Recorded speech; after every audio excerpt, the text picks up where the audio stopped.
Sobrinhos e sobrinhas dos Tio da Letra, estamos aqui novamente, agora no mês de fevereiro, mês que inicia o ano, encerra o ano de 2025 e inicia o ano de 2026, porque é o mês do nosso querido e maravilhoso Carnaval.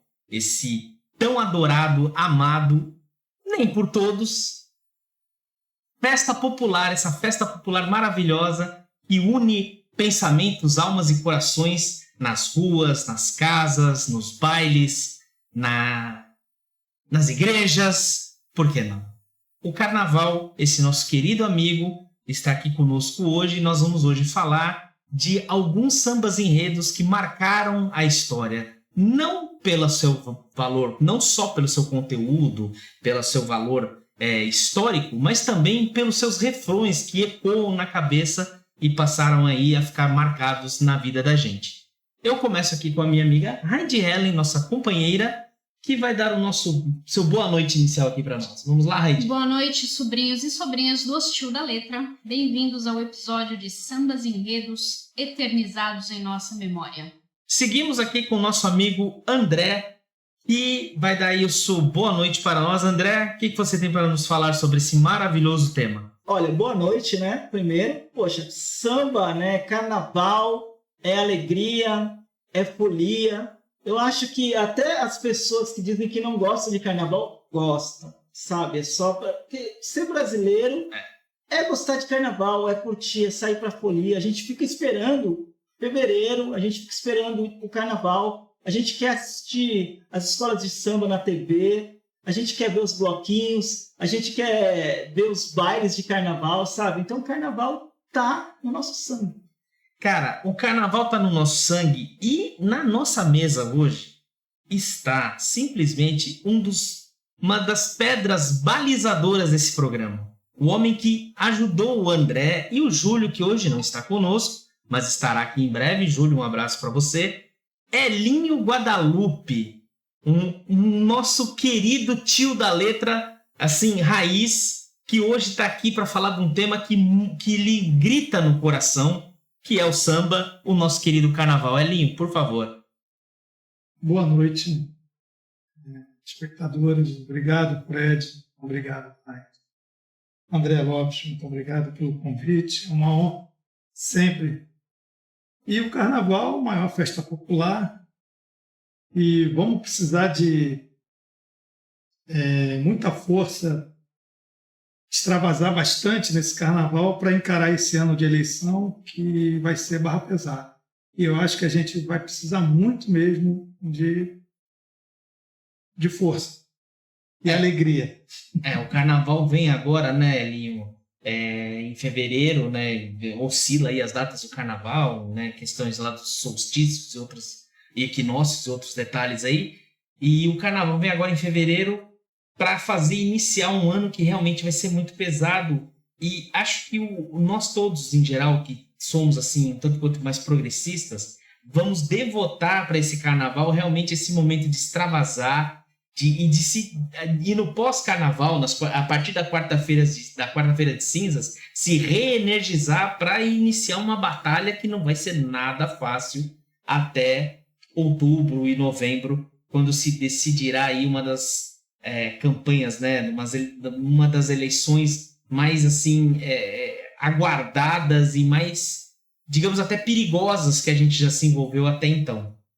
Mas, deixando de lado essa questão e indo aqui para o nosso tema, para o nosso querido carnaval, a gente conversava há pouco sobre essa questão da importância do carnaval como manifestação cultural, obviamente, até chovendo molhado dizer isso, mas mais importante essa questão do carnaval dar voz, né, a um extrato da sociedade que ali não está tão visibilizado, né? E ele acaba fazendo isso de uma maneira que, de uma certa forma, a gente tem até que agradecer um pouco a um certo capitalismo, a um certo mercado, né? Porque a partir do momento que os desfiles das escolas de samba e todo aquele trabalho das comunidades vira uma mercadoria que é vendida para o exterior, até para fins de turismo, né?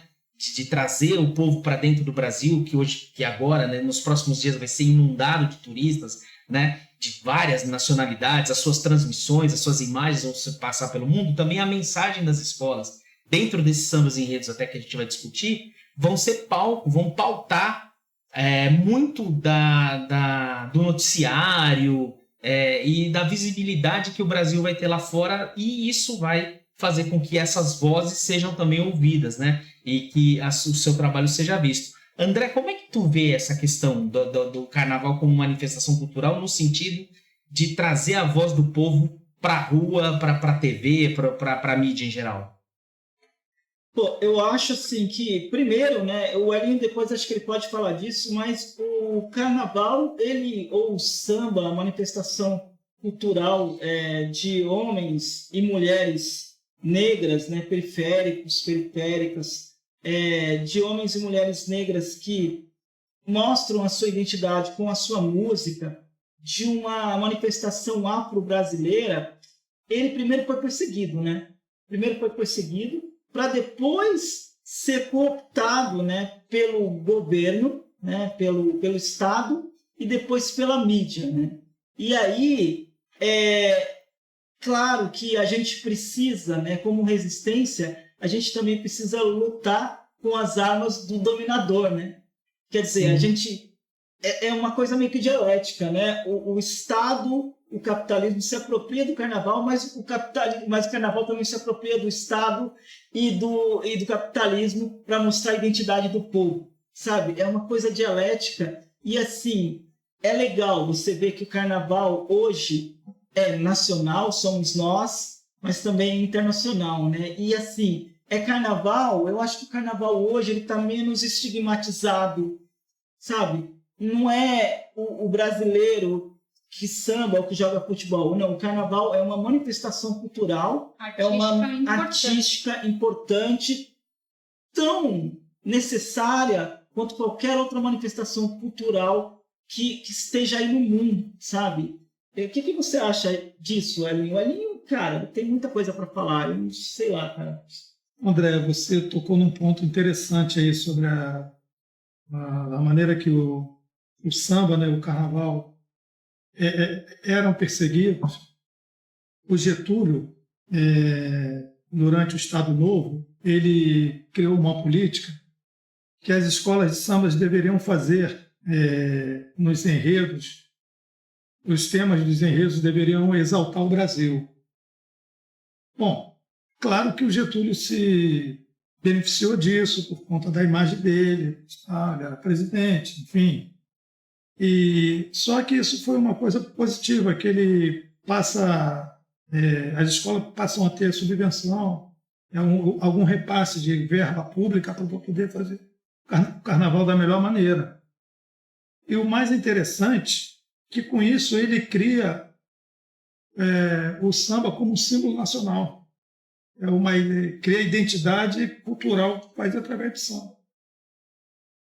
E posterior a isso, essa ideia foi tão legal que as escolas de samba continuaram até os anos 60, 70, continuaram fazendo os sambas de exaltação mesmo sem obrigatoriedade. E daí surgiram muitos sambas, se a gente for pegar essa lista aí, até 60, de 37 a 70, os sambas antológicos que foram criados nesse período. Dá um exemplo de um samba de exaltação à pátria que todo mundo canta e não sabe, de um samba enredo, né? Porque, poxa, a gente canta samba enredo que está na boca de alguns sambistas, né? Martinho da Vila, por exemplo, Bete Carvalho, a gente canta samba enredo sem saber que aquilo foi um samba enredo de uma escola de samba, né? Então, assim, você pode citar algum? Acho que o samba mais emblemático pode ilustrar isso que você está falando é o Aquarela Brasileira, que ficou conhecido mundialmente na voz do Martinho da Vila, que foi um samba de 64, né? 64, um samba de Cila de Oliveira.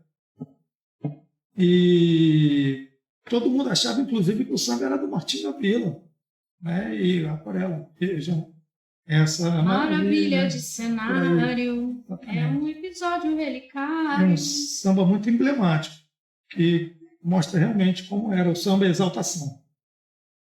É interessante, o Elinho e André, o Aquarela Brasileira, o texto, né? O André também pode até falar melhor sobre a questão do texto dessa canção, é de uma riqueza poética, literária absurda, não obstante o conteúdo de exaltação às coisas do Brasil. Inclusive, ele guarda-se uma relação até meio que íntima com a Aquarela do Brasil, de Ari Barroso, né? Exatamente. Que também é um desses artistas que são cooptados pelo governo para exaltar, né? Aquele período da exaltação da cultura brasileira, da MPB, exaltando o Brasil, nacional, né? o orgulho nacional, num período ditatorial, né? Que depois veio a se repetir a partir de 64, que também depois foi realmente um golpe, né? Não, foi um golpe também, né? Nós estamos falando de dois golpes distintos, na verdade, né? A ditadura do Estado Novo do Vargas, que faz esse, conforme o Elinho citou, traz essa questão da subvenção ao carnaval, e depois, durante o período da ditadura de 64, o governo também cria um projeto de exaltação do orgulho nacional. Inclusive, acho que o maior ponto máximo disso é a conquista da Copa na Copa de 70, do tricampeonato do Brasil em 70, que aí o Maluf deu fusca para os jogadores da seleção, então os caras fizeram uma festa danada lá, né? Mas interessante Para frente Brasil. Para frente Brasil, salve a seleção. Houve vários hinos, há várias odes, assim, né? A exaltação do Brasil, né? Naquele período. Raidi, vamos lá.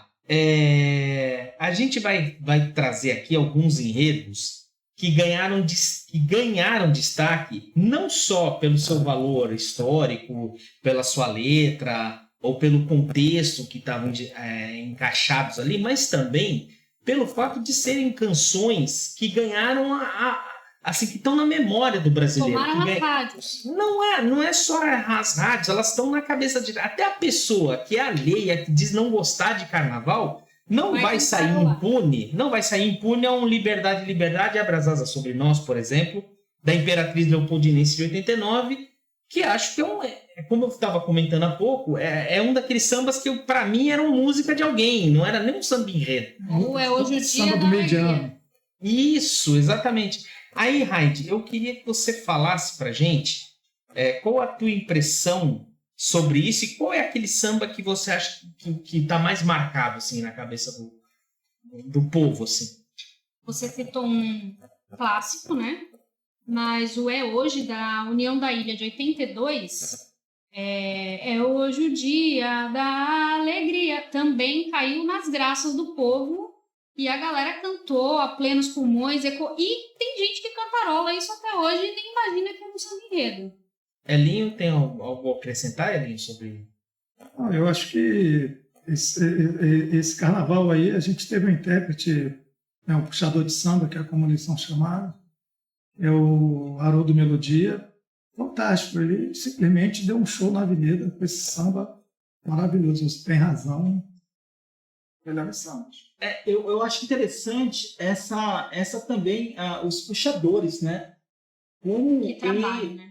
Como eles têm, assim, essa entonação que segura a noite inteira ali. Uma resistência. No mínimo ali 1h15, né? 1h10 que o cara tá... mas tem aquecimento, e tem o canto dentro da quadra. Hoje você tem tudo gravado mais fácil, mas na época não tinha base atrás. Olha, a escola de samba, o Elinho vai me corrigir se eu estiver errado, mas eu acho que o desfile de escola de samba, quando ele vai para são 1h10, como eu falei. Sim. Mas, na verdade, é o trabalho praticamente de uma vida toda de um mundo de gente, né? Porque é o trabalho do carnavalesco, é o trabalho da costureira, da passista, de todo mundo, do cara que vai comprar as miçangas e as fantasias, as penas. É um trabalho gigantesco, né, Elinho? Elinho, você já esteve, assim, envolvido nesse mundo, assim, diretamente? Não, diretamente com as escolas de samba, não. Eu sempre tive... à margem, mas sempre acompanhei. Uhum. Um espectador. E sempre tive minha escola de coração, eu sou imperiano, né? O Império Serrano veio. Legal. O Império tem uma história bacana, ela foi fundada por estivadores, né? O pessoal trabalhava na estiva. E o Império Serrano fica próximo ao Morro da Serrinha. E onde a comunidade ali, eles fundaram o Império Serrano. Acredito que essa história, tirando a questão da origem dos estivadores, tal, cada uma tem a sua, obviamente, mas a história da comunidade envolvida, acho que se repete Em todas praticamente todas, né? por aí. Com Portela, com Salgueiro, com o pessoal da Rocinha lá com a Mangueira, né?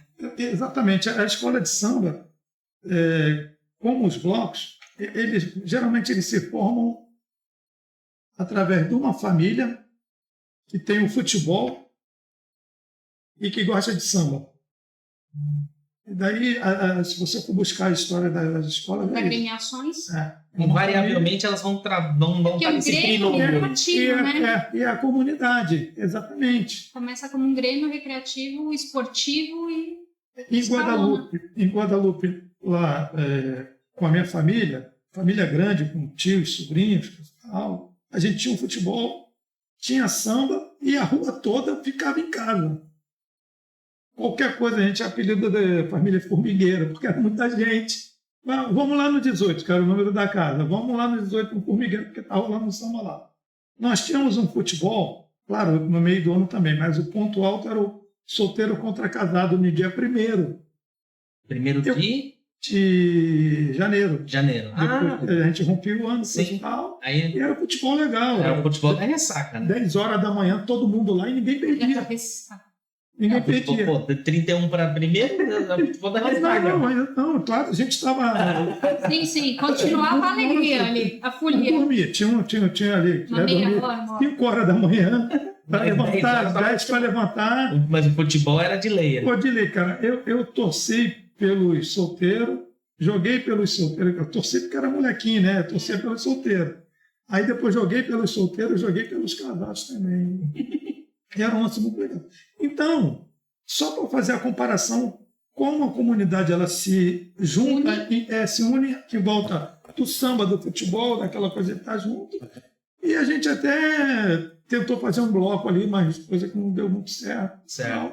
Porque cada um tinha outra atividade. Mas é isso, acho que as escolas de samba, elas se originam, as origens delas surgem daí, entendeu? De uma família em torno do futebol, da música, do samba, e aí vai. O Cacique de Ramos foi assim, a Mocidade foi assim. O Cacique de Ramos, depois pode até cortar, mas é só uma curiosidade, se você quiser pôr também pode. Mas o Cacique de Ramos não é um bloco. Por que nunca se tornou uma escola? Por que ele é tão famoso e tão falado? Tem duas coisas que a gente tem certeza que vão falar no carnaval, é do Cacique de Ramos e do Galo da Madrugada. Por que o Cacique de Ramos... Bola preta. Eu estava pensando nisso. Bola preta. Eu estava pensando nisso esses dias. Sabe a conclusão que eu cheguei? Se ele se torna uma escola de samba, ele perde todo aquele glamour de ser um bloco mais famoso do Rio de Janeiro. Só mais uma escola competindo. Ele tem muita história ali. Ele tinha ali aquela rivalidade com o Bafo da Onça, que era um bloco também muito legal de rua, muito bacana. Então, aí o Cacique vem depois, surge o Fundo de Quintal, e que leva o nome do Cacique além do que ele já tinha. Então, imagina quanta coisa acumulada por um bloco. Entendi. Eu acho que isso, a escola de samba iria ofuscar todo esse trabalho. Gente, quero fazer uma provocação, assim, principalmente para a Raide. Raide, e as puxadoras de samba? Quando você fala isso, me vem na cabeça de primeiro é a Eliana de Lima. Que a Eliana de Lima trabalhou em mais de uma escola, se eternizou na Leandro de Itaquera, né? Mas ela esteve à frente em mais de uma escola. E eu lembro muito claramente, achava isso o máximo, porque assim, no Carnaval de São Paulo, eu acho que ela era a única mulher, posso estar errada, mas no Carnaval de São Paulo eu só lembro dela.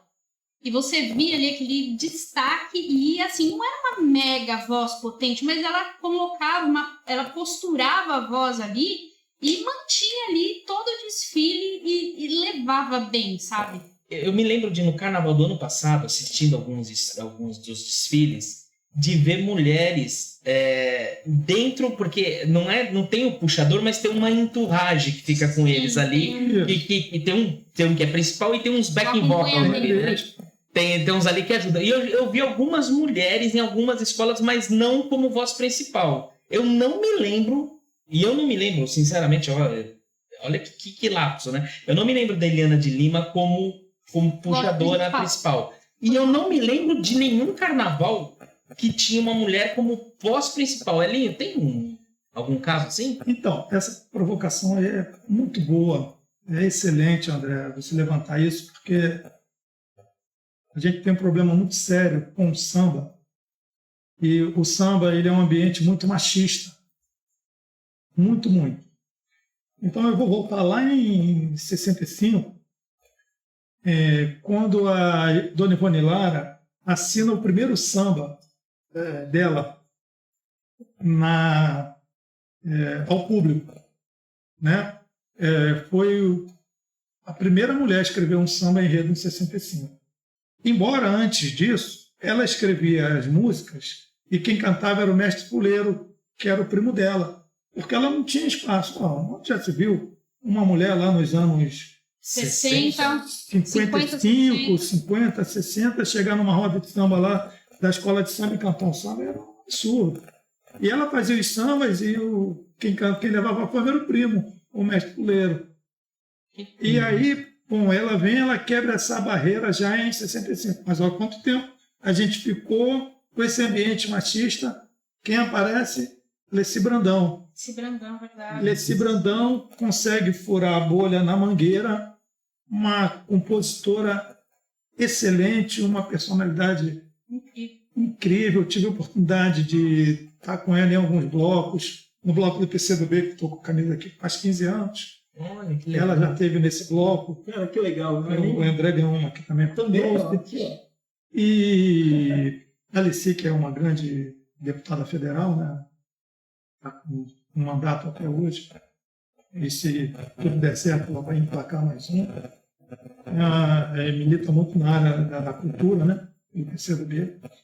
Então, aí a Leci, uma tremenda compositora, consegue romper a barreira. E aí a gente tem mais alguns anos aí quando aparece a Eliana de Lima. Aí você cita que você viu algumas mulheres. De lá para cá, as mulheres foram furando essa bolha de... Ganhando projeção, de tocar um instrumento, de se apresentar na roda de sambas. Hoje tem muitos grupos com mulheres, tem grupos com homens e mulheres. Então, a bateria também. Você tem mulher na bateria. Exatamente. Então, ainda bem que a gente está conseguindo, né, vencer esse machismo, né, dentro do samba.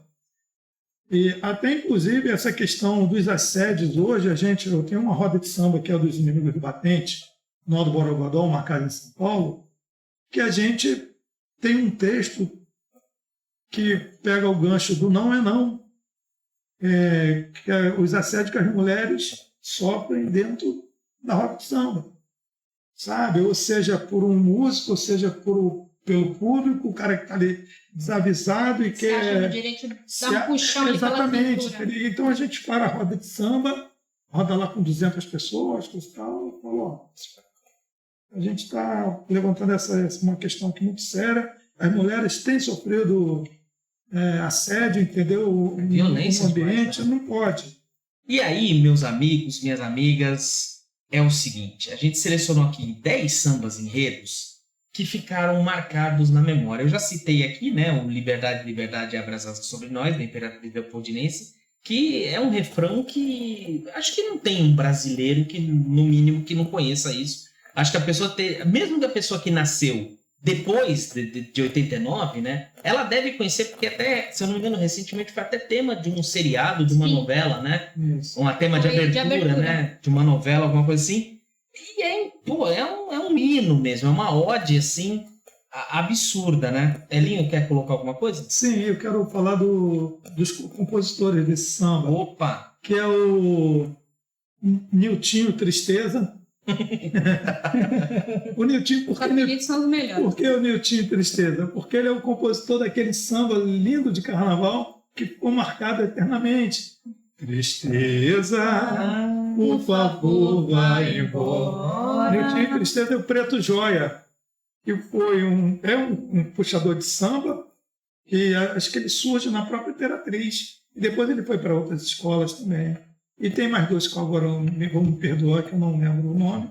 Mas esses dois ficaram marcados, Niltinho Tristeza e Preto Joia. Eu queria falar de quem puxou o samba, que foi o Dominguinhos, o grande Dominguinhos, do Estácio, com aquela voz maravilhosa. Realmente é uma voz pesada, né? Marcante mesmo, né? Ele puxou maravilhosamente o samba. Aquilo que entra naquilo que a gente falou da construção do samba da escola, né? Às vezes, são astros que se encaixam, né? Um cara que escreve São muito... planetas que se alinham, planetas que se alinham, né? Um puxador que puxa bem, um carnavalesco que faz um trabalho fantástico, um barracão que constrói fantástico e cria uma obra de arte, né? Porque, na verdade, os desfiles da escola são obras de arte em movimento ali, né? Isso. Sem dúvida, né? Vou aqui listar os 10 que nós elencamos aí. Dentre eles, nós já falamos de alguns e podemos destrinchar alguns outros, tá? Então, sem ordem de prioridade, são apenas os 10. Kizomba, Festa da Raça, da Vila Isabel, em 88. É hoje, eu já citei ele aqui, da União da Ilha, em 82. Peguei um Ita no Norte, do Salgueiro, de 93. Enquanto eu fazia a curadoria para esse episódio, eu lembrava da música, mas eu jamais sabia que o nome era esse. Um Ita, não tem nada a ver. Eu lembrava do Explode Coração, na maior felicidade. Não sei se lindo, meu Salgueiro. Não sei se eu dei um spoiler aqui, né? Mas eu lembrava, né? Explode Coração, que é um hino cantado por torcidas de futebol. Mundo todo. É lindo, meu Salgueiro. E eu jamais imaginei que o nome desse samba era Peguei um Ita no Norte. Então, eu ia falar exatamente isso. Complementar o que você está falando. Inclusive, eles tiraram o Ita do Norte, que é a música do Dorival Caymmi. Exato. E você sabe o que é o Ita Foi do Norte? inspirado na música do Dorival. Então, Parecido com o Dorival. não, então, você responde para... Eu não sei o que é um Ita. O que é um Ita? Eu acho que é um meio de transporte. Então, um Ita no Norte é o seguinte. Eu acho interessante falar disso, que é a primeira vez que eu ouvi isso. A minha esposa, o pai dela é sergipano. E ele veio pro sul, a família dele veio para cá com 6 anos de idade. Ele nasceu em Campo do Brito e veio para São Paulo, para aqui, para o litoral, com 6 anos de idade. Ele veio num navio. Era comum o trânsito de navios de cabotagem com transporte de passageiros no Brasil. Extremamente. E um Ita, ele é um dos Itas, né? Por isso que é um Ita no Norte. Primeiro, né, para quem não sabe, a região Nordeste era a região Norte até 1989 com a nossa atual Constituição Federal, né? Então tudo lá era Norte. Até que a gente até hoje fala, né, os nortistas. Na verdade, não são os nortistas, são todos, né? Hoje é que são que existem os nordestinos, né, a partir de 89. Então, na verdade, ele era um navio da Companhia Nacional de Navegação Costeira. E todos os navios dessa companhia tinham nomes que começavam com Ita, Exato. que é um sufixo tupi, né? É um sufixo... Pedra. Que significa pedra. Então era Itaperuna, Itapemirim. Então, um Ita no norte, peguei um navio no norte e vim pro sul. É isso.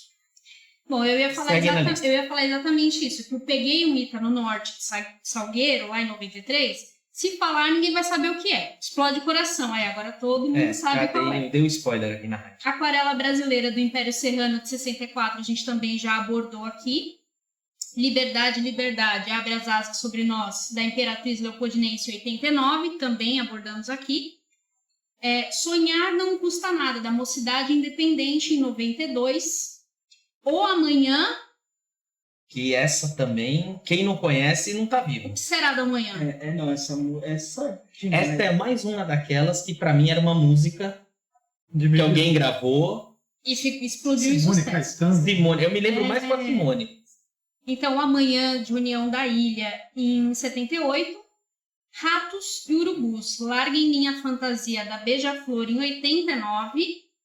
Que nós não abordamos aqui, mas é um episódio clássico onde o Joãozinho 30, que era o carnavalesco, vai fazer uma baita crítica e a Igreja Católica se opõe a uma das alegorias e acaba que essa alegoria, que era o Cristo Redentor, ela aparece na avenida coberta de preto.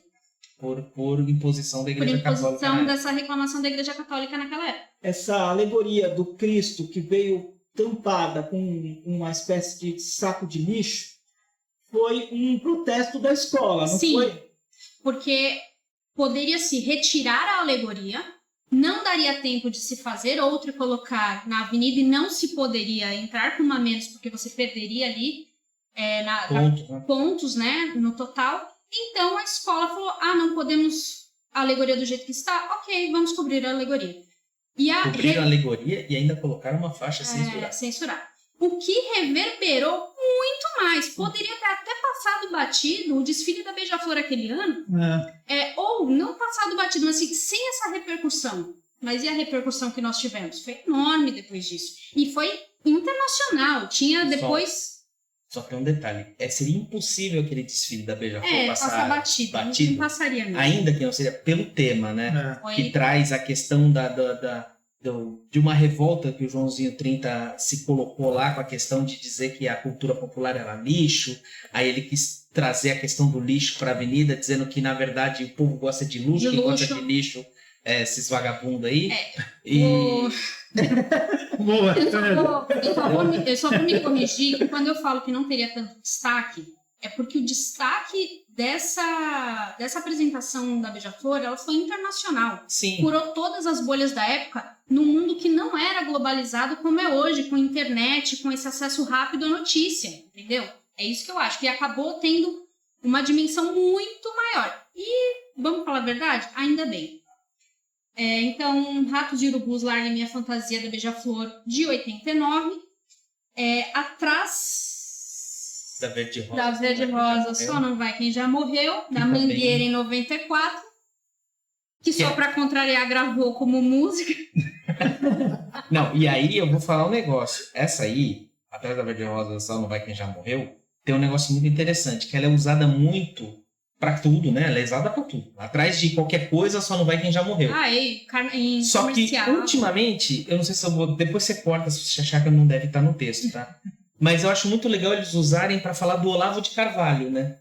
Que eles botam atrás da Só Não Vai Quem Já Morreu e bota a foto do Olavo de Carvalho. Eu gosto muito dessa questão. Bom, Mangueira em 94.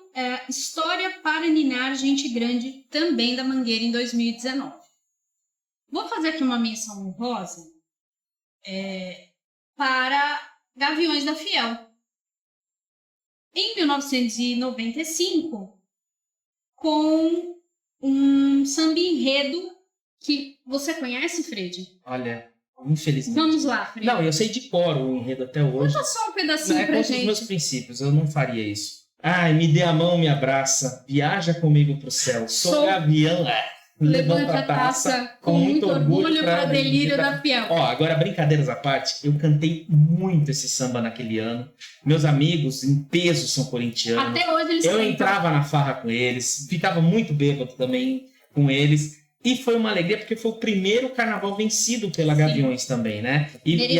E a Gaviões ali completava, se eu não me engano, 25 anos, né? Porque ela foi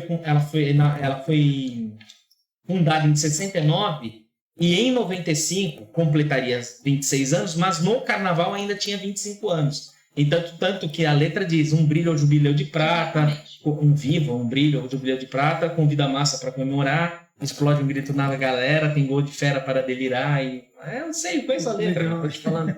Então, vale a menção aí da Gaviões. Porque assim, se ela... Então, esse samba, se ele não ganhou projeção nacional, porque vamos lá, vamos ser honestos. O Carnaval de São Paulo é muito bonito, é muito legal, tá crescendo cada vez mais, mas não dá. É a série B do Carnaval de desfile de rua, porque a série A é o Rio de Janeiro mesmo, não tem. Mas esse hino, esse samba da Gaviões, acho que é o que mais marcou, pelo menos da atualidade do Carnaval de São Paulo, sem dúvida, né? Agora eu só vou deixar claro aqui que o nome do samba enredo não é Levante a Mão, O que é bom é para sempre. O que é bom é para sempre. Só para ficar claro que este é o nome do samba enredo de 1995 da Gaviões da Fiel. E um dos compositores é meu amigo grego. Que beleza. Aí, ó. Terrível. Cara, você não tremendo vai poeta. Que da hora, cara. O pessoal que faz samba enredo, eu acho que o Elinho disse uma coisa que é verdade. São todos poetas, cara. São todos poetas. E são pessoas que... o Elinho também fala uma coisa que é interessante, que são operários da cultura, né? Eles não estão ganhando milhões aí, né? Eles trabalham, eles fazem outras coisas e se dedicam também ao samba, sabe? Então, Sim. são pessoas... Elinho, me corrija mais uma vez se eu estiver errado. Em algum momento eu li que muitos dos... O Bezerra da Silva não era um compositor, ele era um intérprete, basicamente. Isso. E que muitos dos compositores que operavam para ele eram pessoas, como você estava falando há pouco, até em off, que eram mecânicos, era o garçom do boteco, era o manobrista do estacionamento. Isso é verdade. É verdade, pura verdade.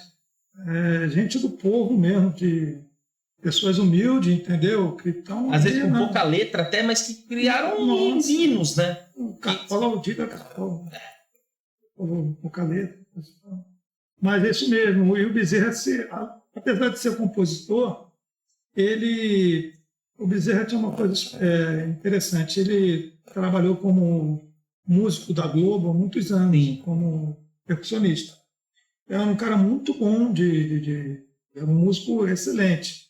E compositor também. Só que, como ele conhecia esses caras nos guetos, vamos dizer assim, é tipo o Zé, eu não preciso dar força para esse cara. Já que eu tenho voz, né? Vou dar empresto minha voz para dar... E além da obra do cara ser boa, ele ainda tinha esse olhar, né, social, de porque muitas vezes as pessoas não pensam numa questão. Aliás, é um tema que às vezes volta, mas eu acho que muita gente que ouve música e que até se interessa um pouco, mas não tem lá muito envolvimento, é que todas as pessoas que são envolvidas numa obra musical recebem o seu quinhão. Os compositores, o arranjador, o produtor, o técnico de som, da mixagem. É óbvio que geralmente a maior fatia fica com quem dá a cara no disco, quem né? Faz o show. Quem faz o show. Quem faz o show recebe praticamente tudo. Mas do ponto de vista da venda e da execução, quem ganha mais são os compositores, né? Quem ganha mais na divisão da fatia, o intérprete às vezes nem ganha nada, ponto. Ele vai ganhar com a venda do disco e vai ganhar com um show. Mas na divisão de direito autoral fica na mão dos intérpretes, dos compositores, e aí onde o Bezerra dava uma mão para os caras, né? Inclusive tem uma brincadeira interessante para ilustrar isso aí que você está falando. O cara estava vendendo, passou na feira, tinham 2 canários. Aí um canário cantava pra caramba e o outro ficava quietinho. Aí o cidadão passou e perguntou: quanto é que é esse canário que está cantando? R$500. E o outro? O outro é 10 mil. Mas por que esse aqui é mais caro? Não, porque esse canta e esse é o compositor. É isso aí. Ilustra isso que você está falando. Ilustra bem, inclusive. Não, pode falar, pode falar. Não, só para falar essa questão do ECAD, o menino lá, do Leandro Learte, é muita grana. Sim. No auge do pagode ali. E vamos combinar que é um baita compositor, né? Não. As pessoas podem gostar ou não de pagode ali dos anos 90, mas ele é um baita compositor. Exatamente. Eu gosto. Tem menor. Vou puxar esse gancho aqui dos sambas enredos e vou trazer agora para o André, que é uma provocação. André, sambas enredos, em geral, eles são muito bem construídos. E muitos deles têm como base itens da cultura ali que eles pegam para trabalhar. Um movimento artístico, uma obra literária. O que você me diz? Qual a sua percepção do samba enredo, da construção do samba enredo? O samba enredo, como poesia, como estrutura linguística, é de uma erudição fenomenal. Assim. É engraçado porque são as duas coisas, né? É o popular e o erudito muito junto. Né? E ao mesmo tempo em que ele revela, dentro da sua estrutura semântica, uma identidade nacional, uma identidade afro-brasileira, ele também, dentro das escolhas lexicais, das palavras escolhidas e das estruturas de frases, É muito complexo. Você vê muitas palavras que você fala, poxa, essa palavra aqui eu não conheço. Essa palavra aqui eu nunca ouvi. E dentro da estrutura gramatical, frasal, inversões sintáticas, coisa que Camões fazia, sabe? Então, assim, coisas que os melhores poetas faziam. Então, o samba-enredo, falando de uma estrutura poética, linguística, é muito rico. Agora, harmonicamente e melodicamente também, né, Linho? Eu penso também. Isso. Os sambas-enredos, eles praticamente existe uma maneira de compor, porque ele não pode ser um samba muito sofisticado, porque isso atrapalharia a escola, as pessoas aprenderem. Então, melodicamente, ele costuma ser construído com melodias simples, que ela varia apenas só do maior para o menor ou do tom maior para o menor. Ela fica ali. Se eu pegar um samba do meio de ano, por exemplo, um samba que tem variações melódicas e harmônicas que mudam de tons, a primeira está num campo harmônico, a segunda passa para outra, a terceira vai além. Então, eles são projetados assim, porque não podem ser muito... Tem que ser de assimilação fácil. Mas nem por isso a gente deixa de ouvir melodias, né, que tocam na gente, né, que a gente ouve aquela melodia. Que coisa bonita. E a frase, o verso se encaixa ali perfeitamente, dando mais beleza, né? Então, eu acho que é isso que você perguntou. Sim, é exatamente isso. Porque, sabe o que é interessante? Porque se você tem a estrutura da música, que, por exemplo, é um refrão, né, que a escola tem que cantar, que o público tem que cantar, mas, ao mesmo tempo, quando você desenvolve ali aquela letra, você tem uma sofisticação muito grande, uma sofisticação de pesquisa mesmo, quando você tem uma letra que fala de um livro, uma letra que fala sobre o país, né? Então, acho que sempre tem essas duas coisas. O popular e o erudito estão muito entranhados, né? E quando a gente faz uma análise, a gente precisa fazer uma análise não só da letra, mas da música e também de quem canta, né? Os puxadores, né? E eu acrescento uma outra coisa aí, né, André e Elinho e Heidi, que é também os sambas enredos atuais, a gente tem visto no desenvolvimento aí nos desfiles, que é a questão da bateria encaixar também nesse contexto devido às paradas, aos breaks. Isso tudo tem que conversar também com o samba enredo. Nossa. Porque o break vai acontecer naquele momento que o samba tá falando o que quer ser ouvido, entendeu? Que é a hora do silêncio e também a volta da bateria, né? A virada da bateria. Isso, a virada da bateria quando ela volta do silêncio também. Isso tudo tem que ser muito coordenado. E eu acho interessante demais essa questão, né, Linho, que você falou, que é interessante.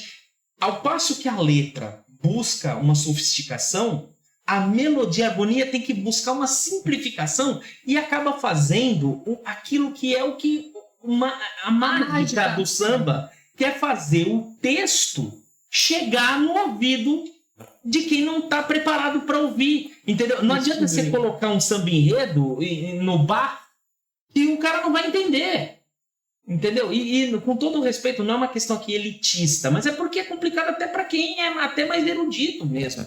Para quem até é musicalizado e eruditizado, é complicado entender essas coisas da música clássica.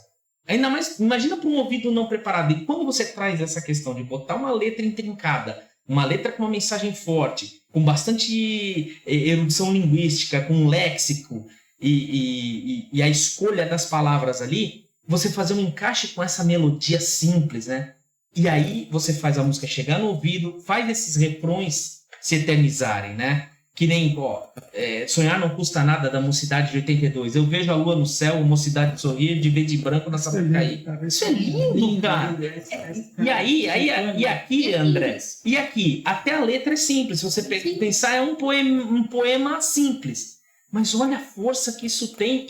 Mas olha a mensagem que traz. Sonhar não custa nada ou quase nada. Porra, pro cara que é pobre, né? Pro cara que que tá ali na dificuldade, ele ouve uma mensagem dessa, fala, porra, é verdade mesmo. Viaja, pô. O cara viaja. Ó, e por falar em viagem, que interessante, né?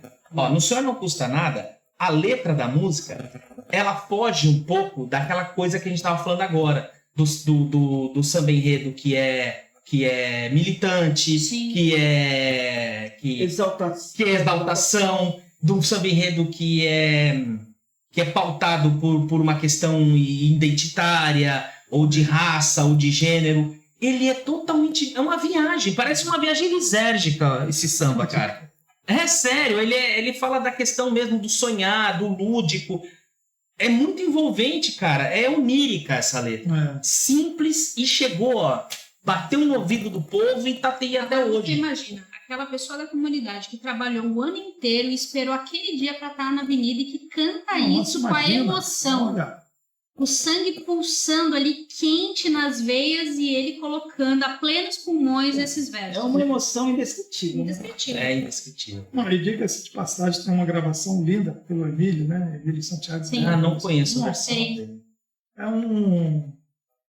Você ouve aquilo na voz do Emílio, não faço. É que é uma... Olha que Lindo. coisa. Que por si só já é... Depois você procura. E segue meio o parâmetro dele, assim? Aquela coisa mais tranquila, assim? É, mas num andamento bem legal, bem...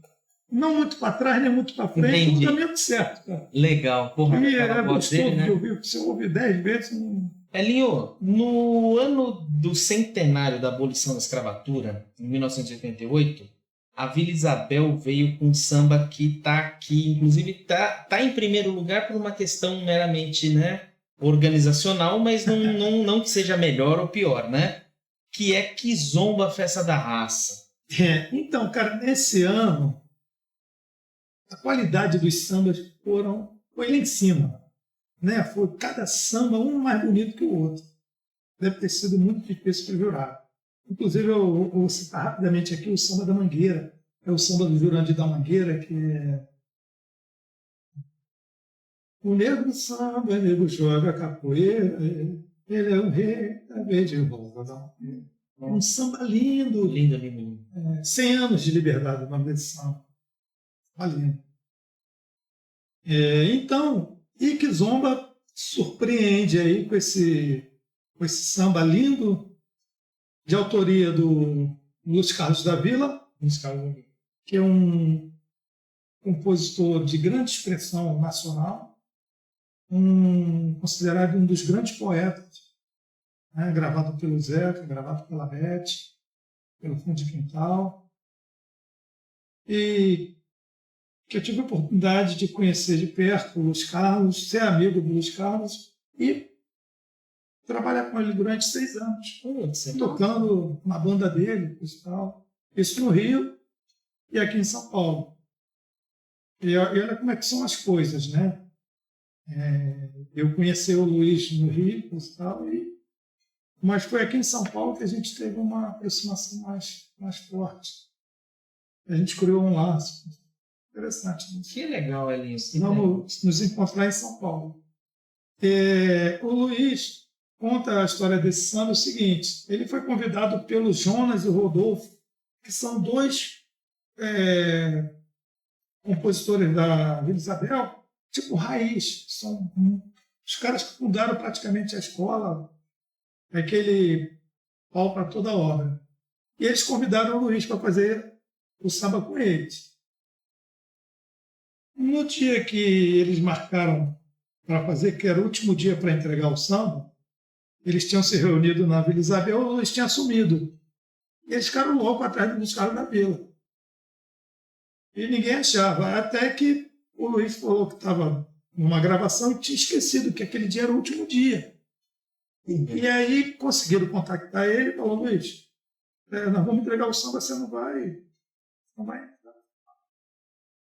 Ele: não, estou indo para ele agora. Pegou um táxi onde ele estava, na companhia dos técnicos, que é uma gravadora conhecida em Copacabana, e foi para Vila Isabel. Chegou lá, os caras estavam reunidos, eles tinham começado a fazer a cabeça. Valeu, Zumbi. E tinham empacado ali. O Luiz chegou, olhou a sinopse, deu uma lida, E em meia hora ele fez o samba todo. Em meia hora ele fez todo o samba. Como esses caras são, né? Nossa. Iluminados, né? Ele foi fazendo a letra e a melodia já vinha vindo no gancho que ele já tinha pego dos caras. Isso eu ia aproveitar para fazer essa pergunta, Elinho. O cara que escreve o samba, ele geralmente também é o cara que compõe a melodia? Tem só letrista e tem só melodista, mas tem o cara que é letrista E o Luiz Carlos já veio com essa. O Luiz Carlos já tinha totalmente... Já Por exemplo, aí se você junta o Luiz Carlos da Vila e Sombrinha, que são dois compositores parceiros, certamente a melodia vai ficar com Sombrinha e a letra, a poesia com Luiz Carlos. Ele é considerado um grande poeta, mas ele é melodista também. Ele é um grande Como melodista. ocorria com o João Bosco Aldir, né? Exatamente. Aldir na letra, que por final um texto, né? Sem comentários, né? E o João Bosco também. Eu ia falar de João Bosco quando você apresentou seu cavaquinho aí para nós, que não tem nada a ver com o tema, mas me veio. Eu preciso falar que quando eu não conhecia, eu conhecia o João Bosco. Aliás, nunca tive muito conhecimento de MPB, vim conhecer há poucos anos atrás. E me embreiei, assim, amei, né? Sou apaixonado hoje. Mas uma música do João Bosco que me cai como uma luva é Kid Cavaquinho, cara. Que música fantástica, velho. Pode crer. Heidi, obrigado, Elinho, pela apresentação aí do Kizomba Festa da Raça, né? É isso, e deu no que deu, né? A escola foi campeã naquele ano, né? Com esse samba. Aliás, muitos desses sambas que ficaram históricos, eu já achei estranho que muitos não são os vencedores, né? Pode crer. Desses que ficaram na história, na cabeça do pessoal, muitos não foram campeões, né? É hoje o dia da alegria, a tristeza, né? É hoje de União da Ilha não foi campeão. Peguei o Ita no Norte, não me lembro. Foi né? O Quinho Puxador. Mas o Aquarela Brasileira do Império Serrano não foi naquele ano. Então, você falou uma aquarela, como o Martinho também gravou o Aquarela e as pessoas ficaram pensando que o samba era dele, que ele realmente... vários, né? Exatamente. O Kizomba também ele gravou. Gravou a Festa da Raça. Fez maior sucesso. Aliás, tem uma LP, né? Isso. Festa da Raça. E todo mundo achava que o samba era do Martim da Vila. Luiz Carlos da Vila Rui. Mas é isso que eu queria falar do Kizomba. Show. Heidi, o que eu queria falar sobre o Amanhã, da União da Ilha de 78, que pra mim é difícil dizer que é o que mais, né? Ou o que mais. Porque, Atrás da Verde Rosa Samba, que já morreu, do Salgueiro, Explode Coração, Peguei um Ita no Norte. São refrões que permeiam a cabeça da gente, acho que durante o ano todo, na verdade. Sim. Mas eu acho que um que ficou muito... que é assim marcante, mas que ficou mais... para mim, né, na minha opinião, ficou mais simbólico, é esse da União da Ilha, porque eu me lembro de desde criança cantar, que é Como será o amanhã? Responda quem puder.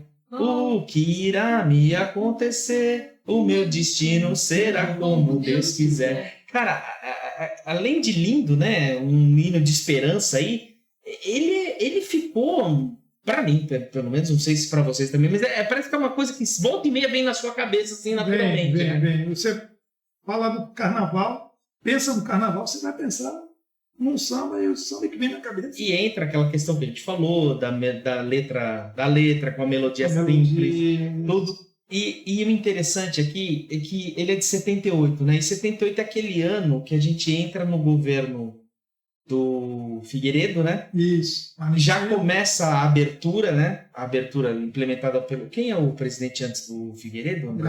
Geisel, né? Isso, começa lá com Geisel. Em 78 cai o AI-5, que inclusive é no dia do meu aniversário, no dia que eu nasci. Eu nasci no dia que acabou o AI-5, dia 31 de dezembro de 78. Olha isso, cara. Um dia histórico. Bom, era histórico já pelo meu nascimento, né? E acabou se tornando um pouco mais relevante por isso.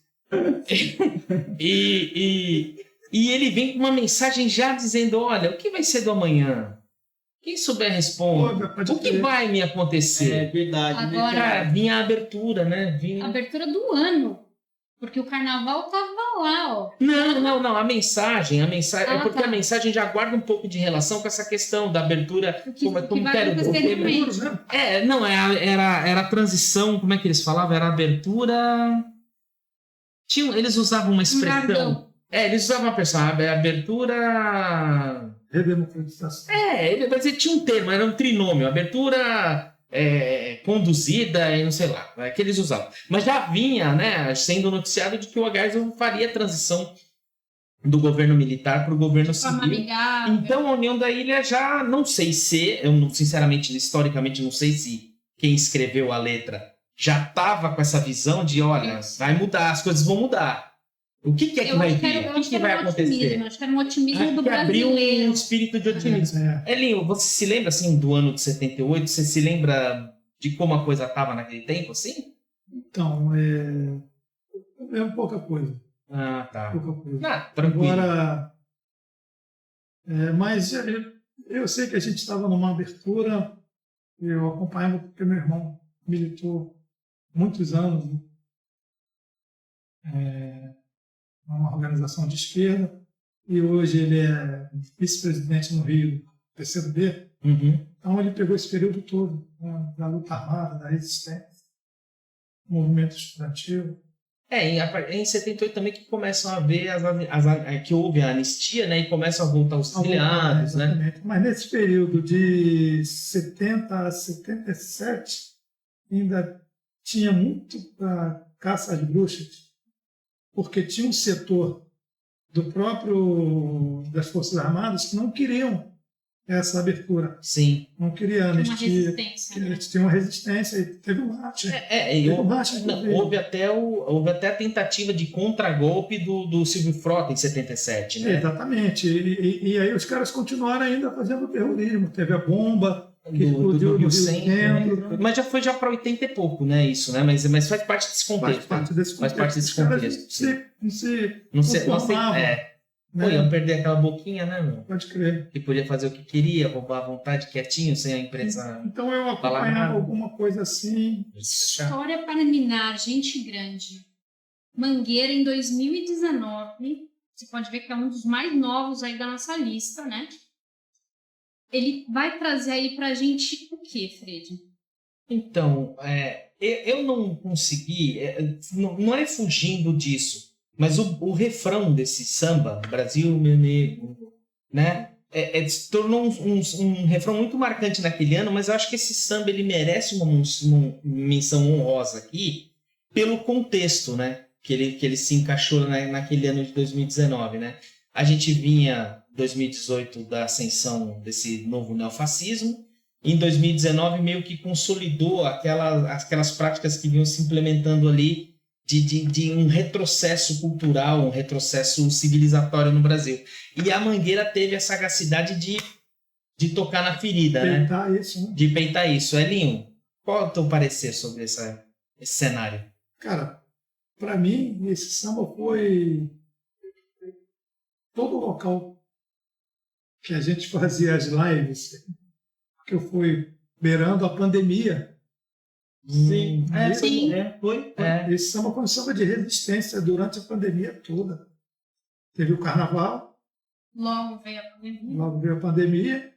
E a gente que estava assim, sofrendo muito com essa situação, com essa ascensão do neofascismo, com a eleição do fascista lá.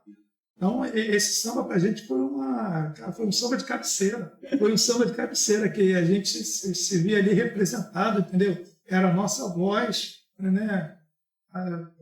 Conseguir alcançar, entendeu? O que a gente estava sentindo naquele momento. E lavou a alma mesmo, deu uma lavada na alma, né? Alma, entendeu? Os versos, cada verso dele, entendeu?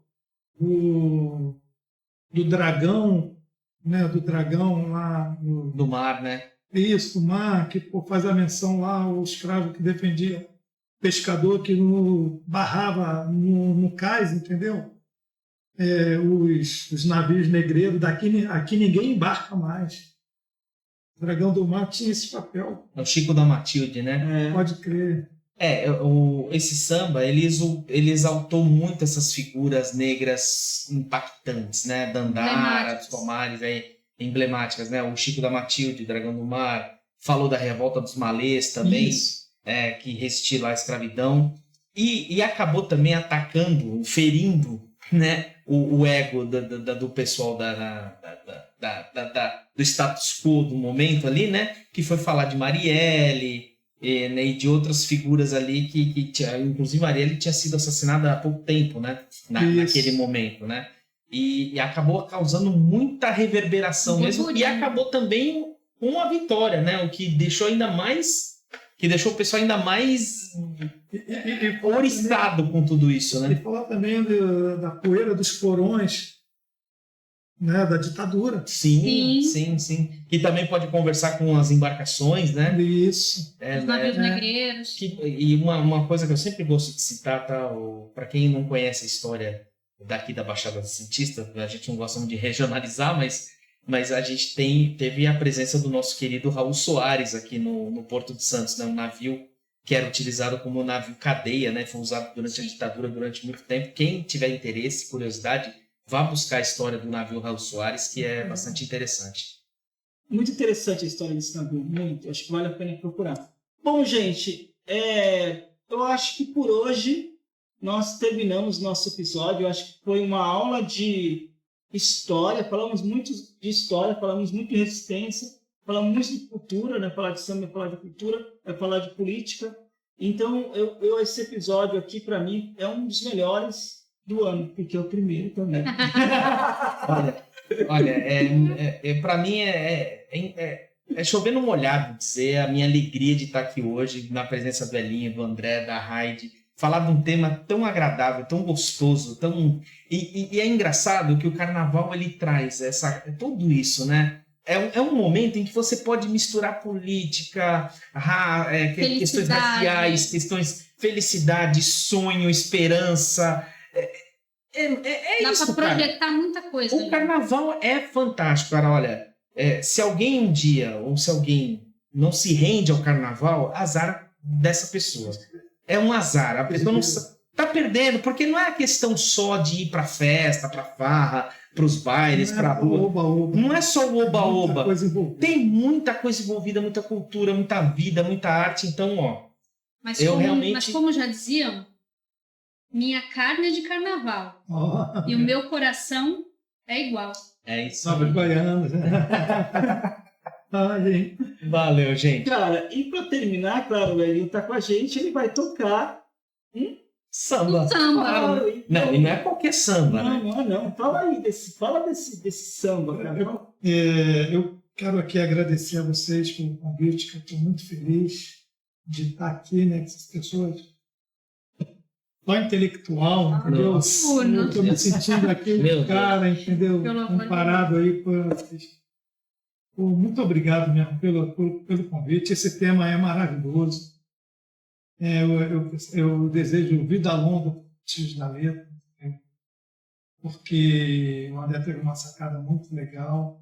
Eu precisei me afastar, que eu estou terminando um curso, e realmente eu precisava me dedicar a esse curso. Tá certo. Como também precisaria me dedicar. Eu vejo o quanto o André se dedica a esse podcast. Não é coisa fácil. Vocês lidem, que vocês estão juntos. Mas eu vou voltar com calma, qualquer hora sim. Cara, você cadeira cativa, né, você cara? Tem a senha, você tem a senha, a chave. E eu queria deixar um abraço para o Júlio, grande Júlio. Claro, sempre presente. Júlio sempre presente. E falar para a gente curtir o Carnaval. Quem curte. Quem é de assistir em casa, na TV também, vale a pena, é legal estar atento a essas questões.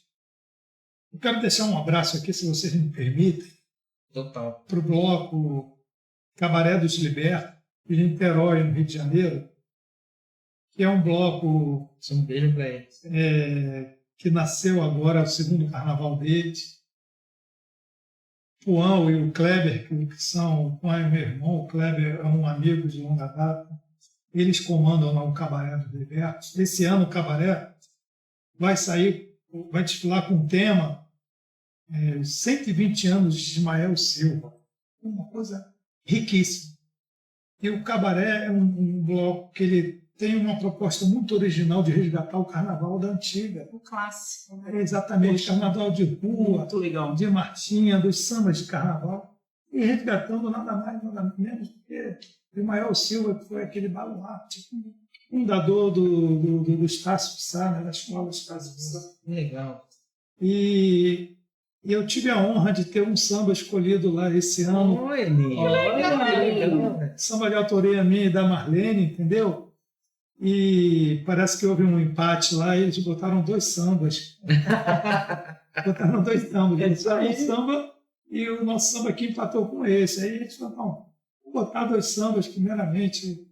Então, eu queria mandar esse abraço para o Legal. Sintam-se abraçados. Legal. Vida Obrigado longa e pela próspera. menção. É isso. E vamos tocar o samba. Vamos lá. Bom, o samba não está aqui na nossa lista, mas não tem problema nenhum, né, de Claro que não esteja aqui, porque também é uma lista de 10 sambas, e os 10 que estão aqui, eles falam muito diretamente sobre todos os períodos do carnaval. Então é o Heróis da Liberdade, um samba composto por Silas de Oliveira, um samba que não ganhou o carnaval em 69, mas que foi o samba que foi mais cantado, mais tocado por samba campeão. Então, um samba muito interessante que vale a pena registrar. Vamos lá, meu parceiro André. Vamos lá. Estou com um auxílio luxuoso aqui do André no violão de 6 cordas. De selinho, viu?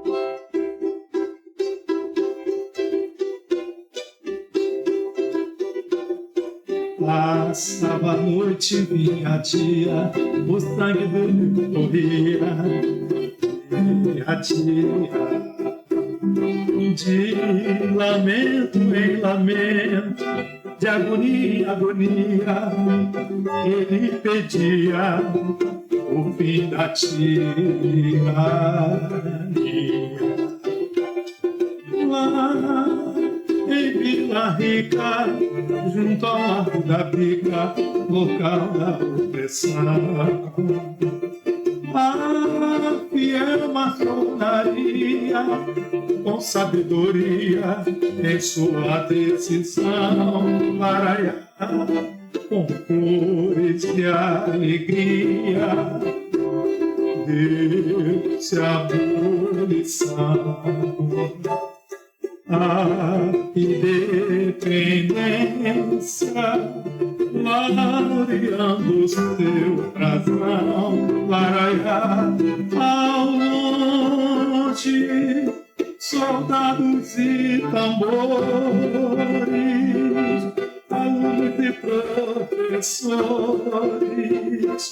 acompanhados de clarim, cantavam assim: já raiou a liberdade, a liberdade já raiou, esta brisa que a juventude apaga esta chama, e o ódio não apaga nunca.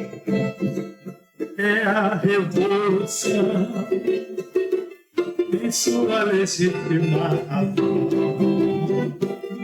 Samba, meu samba, tem a sua primazia em prol da felicidade. Samba, meu samba, presta essa homenagem aos heróis da liberdade. Oh, meu povo!